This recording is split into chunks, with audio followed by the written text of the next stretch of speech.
खावर घुमन bureau chief Islamabad हैं, उन्होंने हमें ज्वाइन किया है।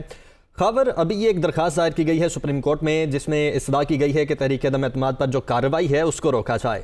अच्छा, अब इस दरखास्त का इम्पैक्ट तो उसी सूरत में पड़ सकता है अगर आज इस केस की सुमाअत हो और अगर आज ही इसका फैसला हो, लेकिन अगर ऐसा नहीं होता तो कल तो तहरीक अदम एतमाद पर वोटिंग होनी है। देखिए, ये एक एप्लीकेशन हुकूमत वक्त ने दायर की है जो नेशनल सिक्योरिटी कमेटी के सामने जो हकाइक रखे गए, उसके बाद एक एलामिया जो जारी हुआ कि कोई बैरून मुल्क किसी से मुदाखलत हो रही है पाकिस्तान के अंदरूनी मामलात के अंदर, और जिसको बर्दाश्त नहीं किया जाएगा। अब हुकूमत वक्त का इसके ऊपर बयानिया है कि ये मुदाखलत जो है वो तहरीक अदम एतमाद की शक्ल में हो रही है प्राइम मिनिस्टर इमरान खान को हटाने के लिए, तो वो इस सिलसिले में चाह रहे हैं कि ये जो कार्रवाई हो रही है इसको रोका जा सके।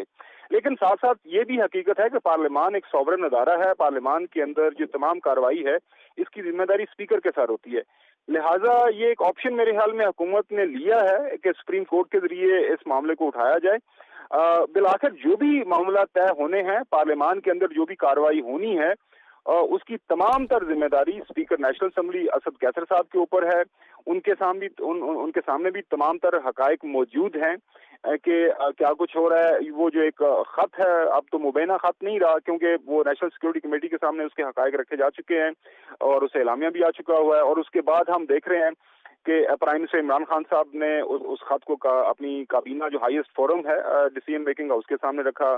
उसके बाद वो मुदरजात जो हैं खत के, वो फेडरल कैबिनेट की जो मीटिंग हुई थी जिसमें ये शेयर किया गया था, वो जो मिनट्स ऑफ द मीटिंग की शक्ल में लोगों के साथ शेयर किए जा रहे हैं। खासतौर पर सहाफियों के सामने सारे के सारा मामला रखा जा रहा है। लिहाजा ये जो तहरीक अदम एतमाद का मामला है वो काफी एक उसमें गुंजलक सी पैदा होती हुई नजर आ रही है।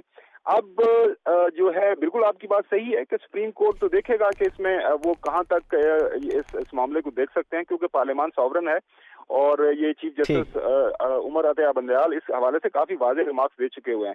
लेकिन ये नेशनल सिक्योरिटी का मामला है, आप देखना है कि इस सारे मामले को लेकर जो बाकी स्टेक होल्डर्स हैं, रियासती इदारे हैं, वो किस तरह इस सारे मामले का हल देखते हैं। बिल्कुल ठीक है। खावर घुमन हमारे साथ मौजूद थे, मोहसिन एजाज भी हमारे साथ मौजूद थे। आप दोनों का बहुत शुक्रिया।